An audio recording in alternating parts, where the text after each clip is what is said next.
Golpe e falta de pagamento aos motoristas por parte dos operadores, de alguns operadores de TVDE. Esse é o tema do nosso vídeo de hoje.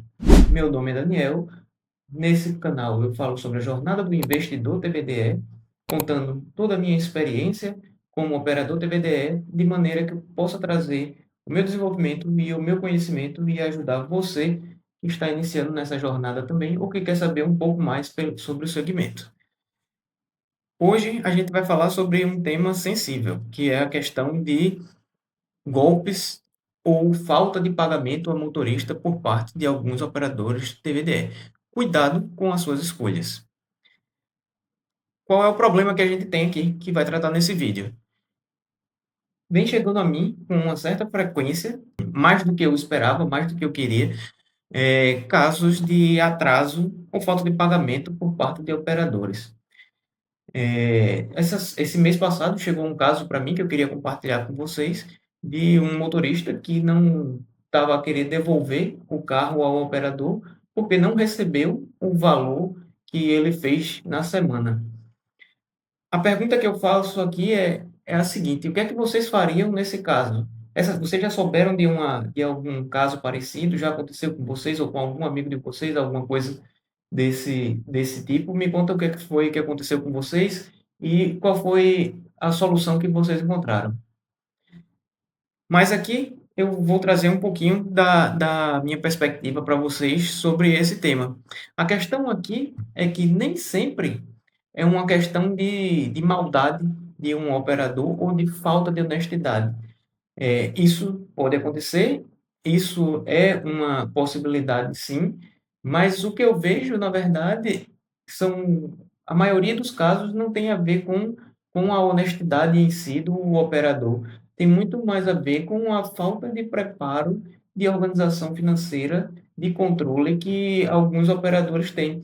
Aqui em Portugal tem a facilidade que é uma mais-valia de você poder empreender nesse setor, abrir uma empresa, conseguir trabalhar de forma organizada. Entretanto, do mesmo jeito que existe essa facilidade e essa oportunidade, tem muitas pessoas que entraram no setor de empreender no ramo de TVDE aqui em Portugal, que nunca tiveram nenhuma experiência, nem de controle financeiro da sua própria organização financeira do dia a dia. Ou seja, tem pessoas que nunca souberam nem quanto gastam, nem quanto ganham, viviam endividadas, viviam com problemas financeiros e começaram a trabalhar nessa área, primeiramente com os seus ganhos, depois, adicionaram outros motoristas, só que nunca tiveram uma organização financeira no seu dia a dia. E agora, além de precisar gerir as suas finanças, precisa gerir também as finanças dos parceiros, dos motoristas que trabalham com ele. A questão é que para quem está disposto a aprender, para quem está disposto a fazer as coisas organizado, existe um caminho aqui de aprendizado que é possível sim, e não é coisa de outro mundo fazer isso. Por outro lado, existe dentro desse fluxo de pagamentos que acontece aqui, muitas possibilidades. O valor dos seguros são valores de seguro alto. Eles acontecem normalmente em datas diferentes. Eh, alguns seguros eles vão ser pagos no final do ano, outros em um outro determinado mês, e aquilo ali vai chegando em momentos diferentes e a conta tem que estar preparada para poder pagar aqueles valores lá. Se o carro for financiado, tem os valores a pagar dos financiamentos, tem as obrigações fiscais, muita coisa que acontece, empresas que deixaram de pagar suas obrigações fiscais e em algum momento chegou a conta. E quando chegou a conta, era preciso ser pago. E quando foi preciso ser pago, o dinheiro que estava disponível ali, porque não tinha uma organização financeira, foi o dinheiro utilizado, foi o dinheiro que foi realmente do motorista trabalhado. Então, quando você vai trabalhar com uma empresa onde você está impactando a vida de outras pessoas, é muito importante que você procure se melhorar nessa questão de gestão e de finanças. Esse é um ponto importantíssimo, porque agora não diz respeito apenas a você, que antes tinha o controle simplesmente dos seus ganhos e dos seus gastos e vivia a vida como bem queria. Agora é preciso ter responsabilidade para com as pessoas que trabalham com você. E por que eu vim trazer esse tema? Porque, como vocês sabem, eu disponibilizo aqui no meu canal alguns materiais. Temos um simulador do ponto de vista do empreendedor, que fala sobre a questão de impostos, de IVA, de receita, despesas. É muito interessante para você que está querendo começar a ter uma ideia. E tem um material gratuito no vídeo que ensina a usar a planilha. Tem planilha também do ponto de vista do motorista para controle de gastos. Tudo gratuitamente disponível que você pode baixar. E dentro desse material, eu coloquei um questionário para entender mais ou menos o que é que as pessoas viam como um bom operador TVDE. E, para minha surpresa, as respostas que mais vi foram essas aqui. As pessoas comentaram que esperavam que um bom operador TVDE fosse uma pessoa íntegra, que fosse honesto, que pague em dia, que fosse transparente, que pague o justo, confiável e honesto e paga conforme o contrato. Aí a minha pergunta é a seguinte: isso aqui é um bom operador TVDE ou isso aqui é o básico? Na minha cabeça, isso era uma coisa tão básica quando eu comecei que nem me passava pela cabeça o questionamento disso. Isso, na minha cabeça, não é ser um bom operador TVDE, isso é o mínimo. Só que existem tantos casos que ocorrem desse tipo de coisa, que realmente você fazer o mínimo talvez já seja uma coisa muito muito boa. Você ter respeito pelas pessoas já seja uma coisa muito boa. Só que, como vocês sabem aqui nesse canal, o objetivo aqui é construir raciocínio, construir pensamento. Como eu já falei em outros vídeos, o objetivo aqui não são vídeos curtos. Por quê? Você saber uma informação básica, se uma corrida é melhor, qual é o documento que eu preciso. Está cheio de vídeos aí, de informação na internet, que você simplesmente pode botar no Google, no ChatGPT, ver algum outro vídeo de uma outra pessoa falando sobre isso, e você vai ter essa informação. Mas esse vídeo aqui é dedicado a pessoas que estão querendo investir, que estão querendo crescer, e o meu contributo é tentar ajudar a pensar. E eu vou trazer aqui a ideia de 3 livros para vocês na construção desse pensamento. Um deles, primeiro, aqui a ideia do livro é o Cisne Negro de Nassim Taleb. Não sei se vocês já ouviram falar nesse conceito. Ele que cunhou esse conceito de um evento de cisne negro. O que é um evento de cisne negro? É um evento é um evento raro, ele tem raridade, ele não acontece com frequência, ele tem um impacto desproporcional quando ele ocorre. Também tem a questão da imprevisibilidade, não existe, você não sabe exatamente quando esse evento de cisne negro vai acontecer, então ele tem uma imprevisibilidade. E a outra questão é o impacto retroativo. Após o evento, é possível identificar sinais que, em retrospectiva, poderiam ter sido utilizados para prever o evento, embora não fossem óbvios antes da sua ocorrência. E aí ele conta uma historiazinha que é interessante, que é o Peru e o Dia da Ação de Graças. E o que é que diz nesse conto? É que o Peru ele é alimentado durante 1000 dias, todos os dias, e ele sabe que ele vai esperar a sua alimentação certa a cada dia que passe. Até quando? Até quando chega o Dia de Ação de Graças, que é o dia 1001, e aí a história vai ser um pouco diferente. Ou seja, isso é um evento de cisne negro. Então, trazendo um pouco aqui para o nosso lado de TVDE, a gente às vezes está procurando, vai trabalhar no slot com um amigo, ou vai trabalhar com um aluguel de carro com um amigo, com uma pessoa que está fazendo extremamente barato ali. Você, a princípio, fica se pensando como é que aquela pessoa, como é que aquilo ali se paga, se você olhar em retrospectiva, porque a pessoa está cobrando um valor tão barato daquele às vezes, e, e só que os dias vão passando, e você vai recebendo lá o seu dinheiro, e as coisas vão acontecendo, até simplesmente o dia onde chega lá uma quantidade de contas e de fluxo de dinheiro ali, de pagamento, que o seu operador não vai ser capaz de honrar com o pagamento do seu trabalho que você fez. Isso aqui é um evento desproporcional. Por quê?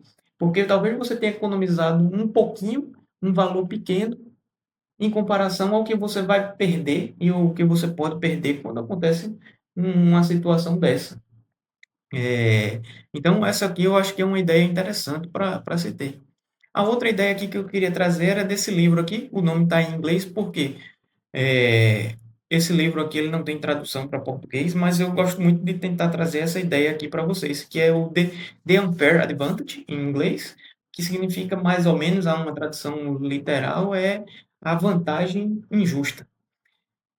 E aí, qual é a ideia disso aqui? A ideia é de como você pode tentar construir um negócio melhor, como você vai entrar no segmento de ser um operador TVDE, ou até mesmo um motorista, ou até nas suas relações normais com as pessoas, e como você pode usar esses princípios aqui.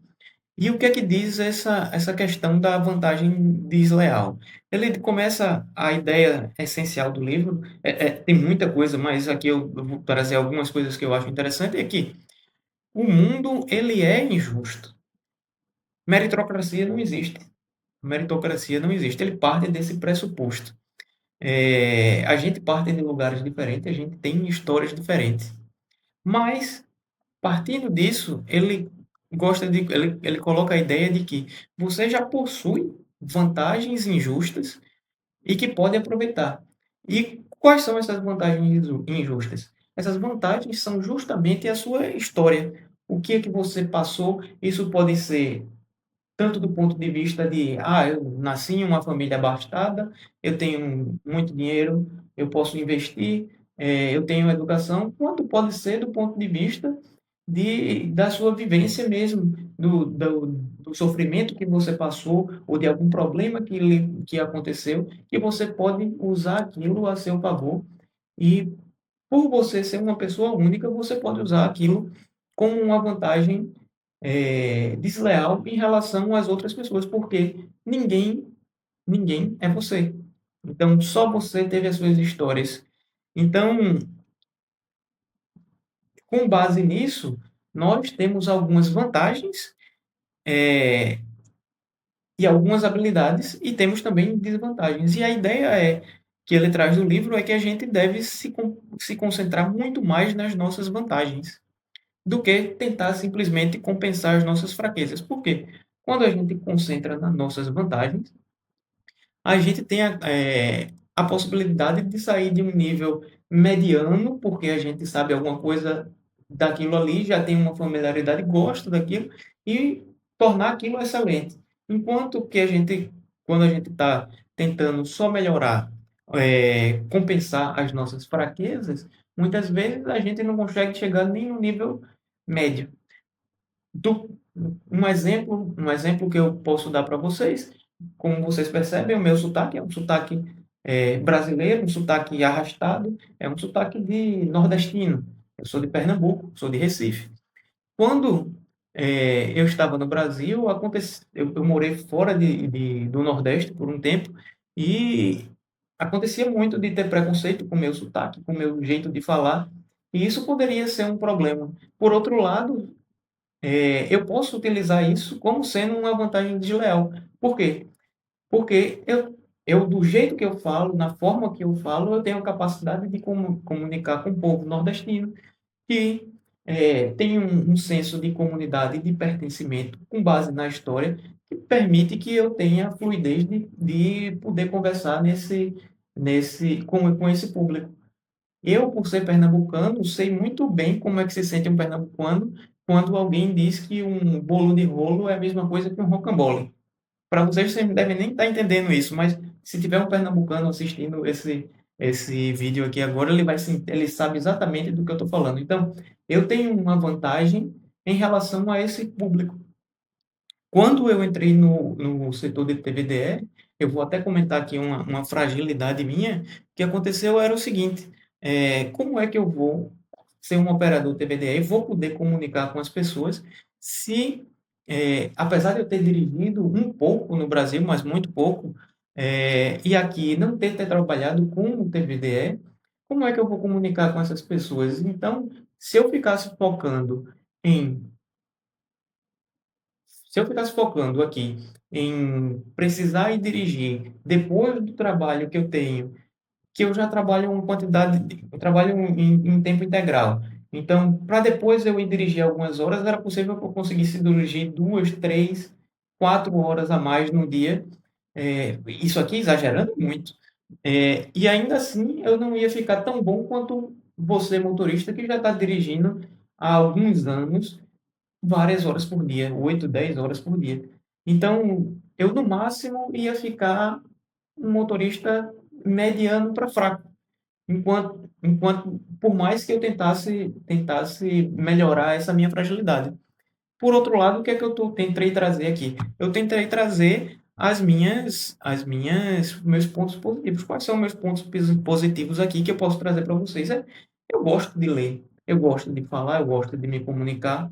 Aonde eu trabalhei, aonde eu trabalhei, aonde eu trabalho, são em grandes corporações que gerem o dinheiro e fazem fluxos de longo prazo, de 50, 60 anos. E já trabalhei com administração de altos volumes de riqueza, fundos de previdência que tinham milhões e milhões de reais.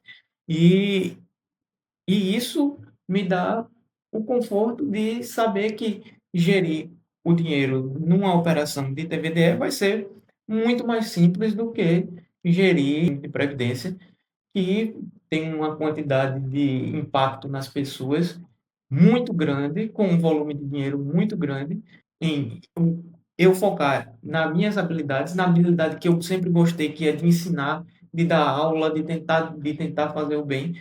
Então, eu focar nessas habilidades me coloca, de certa forma, com uma certa vantagem em cima das habilidades que eu já tenho. Então, eu gosto muito desse conceito. E outro conceito que eu quero trazer para vocês é aqui do livro O Processo Criativo, de Seth Godin. A ideia aqui é que a base do processo de criação é a confiança. E esse conecta com o livro anterior que eu falei para vocês, que é confiar no seu eu. O que é que você é realmente? Confiar no ser humano único que você é. Então, e identificar o seu padrão. Qual é o seu padrão? O que é que você tem de diferente? O que é que você tem de bom? Como é que seria o seu processo de criar a sua vida, de criar a sua empresa, de criar o seu negócio? E a partir do momento que você consegue encontrar esse seu processo, esse seu padrão, você usa isso em prol das pessoas, o que ele quer dizer é que você está criando arte. E a arte é o ato generoso de tornar as coisas melhores ao produzir algo que poderá não resultar. Eu vou trazer aqui uma história para vocês, eu vou ler aqui, porque eu acho muito interessante. É esse aqui o livro, O Processo Criativo, de Seth Godin. E essa história aqui é, é um conto turco, na verdade, que ele diz o seguinte: o conto é Há pão no gancho. É uma antiga tradição turca. Quando vai comprar o pão à padaria, pode pagar um pão extra. E depois de ensacar a sua compra, o vendedor pendura esse pão num gancho na parede. Se por lá passar alguém necessitado, pode perguntar se há algo no gancho. E se houver, o pão é partilhado e a fome é atenuada. E, de forma igualmente importante, constrói-se uma comunidade. Quando opta por realizar um trabalho criativo, está a resolver um problema não apenas seu, mas também de todos aqueles que cruzarem com o que você fez. Ao colocar-se no gancho, está a ser generoso, está a partilhar conhecimento, amor e energia. E quanto mais longe chegar, mais vantajoso será para todos os que tiverem a sorte de experienciar o seu contributo. Arte é aquilo que conseguimos fazer por outras pessoas. Ou seja, qual é a ideia aqui dessa passagem? É que você fazer um negócio, você montar a sua, no caso aqui, trazendo para o nosso contexto, sua empresa de TVD, ela não passa só por você vender o pão ou você alugar um carro. Use a sua criatividade de maneira que, além de seu negócio ser rentável, ele possa também fazer o bem para a comunidade. E quando você usa a criatividade, você está fazendo arte. Então, voltando aqui para o nosso roteiro, eh, eu queria trazer aqui qual é essa ideia com base nessa história do processo criativo, como impactar mais pessoas. É esse um ponto interessante. E como a gente consegue impactar mais pessoas? É com a ideia do livro, a criatividade. A partir da criatividade, a gente tem a chance de tentar moldar o mundo e tentar moldar as nossas relações e tentar moldar os nossos negócios de forma criativa para poder beneficiar as outras pessoas. Criar uma empresa saudável é uma outra forma de você impactar as pessoas. Por quê? Uma empresa saudável, ela vai ter a capacidade, aí voltando para o começo do nosso ponto, de honestidade, de pagamento em dia e de empresas que não estão com capacidade de honrar com seus compromissos. Então, a sua empresa, você tem responsabilidade com ela, de ela ter uma saúde financeira, para que você possa honrar os seus compromissos, que isso aqui é o básico. Um outro ponto é, a sua empresa tem sim que ser lucrativa. A questão de fazer o bem não é simplesmente de você ser absolutamente altruísta e simplesmente só dar, só dar, só dar. A questão aqui é que a sua empresa precisa ser lucrativa. Por que ela precisa ser lucrativa? Uma é para honrar seus compromissos, a outra é ela precisa ser lucrativa para você reinvestir esse dinheiro e poder ajudar mais pessoas e ajudar melhor. Por exemplo, eu aqui tenho infinitas ideias de como eu poderia ajudar melhor a comunidade de TVDE. Por outro lado, isso passa por a minha empresa ser maior, por a minha empresa ter mais dinheiro, para que eu possa fazer isso. Por exemplo, um dos pontos que me chamou muita atenção é a questão de importação de carros. Como vocês sabem, eu trabalho com importação de carros. Também eu ajudo os meus motoristas também a ter acesso a carros a um preço mais barato, mas um problema grande que tem é a questão de que a importação ela exige que o motorista ou quem for comprar um carro, ele tenha o dinheiro a pronto pagamento. E isso não é a realidade da maioria das pessoas. Ou seja, eh, existe um problema aqui que é o problema de acesso a dinheiro e acesso a crédito. Sendo que esse é um ponto que eu poderia solucionar. Só que para eu solucionar esse problema do ponto de vista de ajudar os motoristas que estão trabalhando comigo, eu precisaria eu mesmo comprar esses carros, trazer para cá, de maneira que quando o carro estivesse aqui legalizado e pronto a vender, esse motorista pudesse ter um acesso a crédito e comprar um carro com um preço muito mais barato e através de parcelas, sem ter que despender do dinheiro todo de uma vez. Mas isso exige o quê? Isso exige, que a empresa esteja saudável, que a empresa esteja lucrativa e que a empresa reinvista o seu dinheiro. Então, faz parte também a questão do lucro para que você possa ajudar mais e ajudar melhor. Por fim, eu queria só deixar aqui alguma reflexão, que é o seguinte: o menor preço compensa. Eu vejo muitas pessoas indo buscar de qualquer maneira o menor preço, eh, a despeito de qualquer outra análise. E aí, o que é que acontece?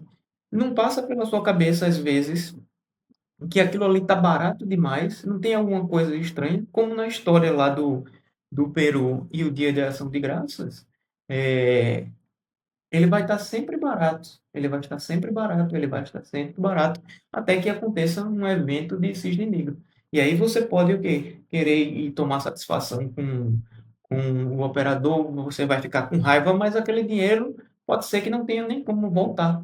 Além de que você vai ter que ir atrás de um outro operador, vai ter que começar tudo de novo, e pode se colocar numa situação muito mais grave. E aqui, por fim, eu quero dizer isso aqui: nós temos responsabilidade nas nossas escolhas. Não é não é porque uma outra pessoa não está agindo corretamente com a gente, que significa que a gente não tem a responsabilidade. Para a gente crescer e para a gente se desenvolver, a gente precisa ter autorresponsabilização também. Ou seja, se Se eu não faço nenhuma análise de que aquela pessoa que eu estou trabalhando não é uma pessoa idônea, é uma pessoa séria, é uma empresa séria que tem alguma responsabilidade com as pessoas que trabalham com ele, e eu estou olhando simplesmente o preço mais barato, ou estou negligenciando analisar se aquela empresa realmente é uma empresa boa, eu tenho alguma responsabilidade aqui também. Obviamente você não tem culpa de alguém ter agido de má fé ou negligente com você, mas você tem alguma responsabilidade de ter tido uma visão crítica ali no começo. Então, o que eu quero deixar aqui de mensagem para vocês é: tenha cuidado nas suas escolhas. Eh, o mercado de operadores TVD é um mercado muito grande. Tem muito operador trabalhando bem, tem muito operador grande, com uma boa estrutura. Então faça suas pesquisas, tente perceber se aquela pessoa ali tem, ou aquela empresa tem capacidade e vai honrar com as suas obrigações, e não escolha simplesmente por preço mais baixo ou por amizade, porque aqui tem uma coisa muito mais importante envolvida. Essa é a mensagem que eu queria deixar. Muito obrigado por assistir esse vídeo. Espero que a gente se encontre nos próximos e até a próxima.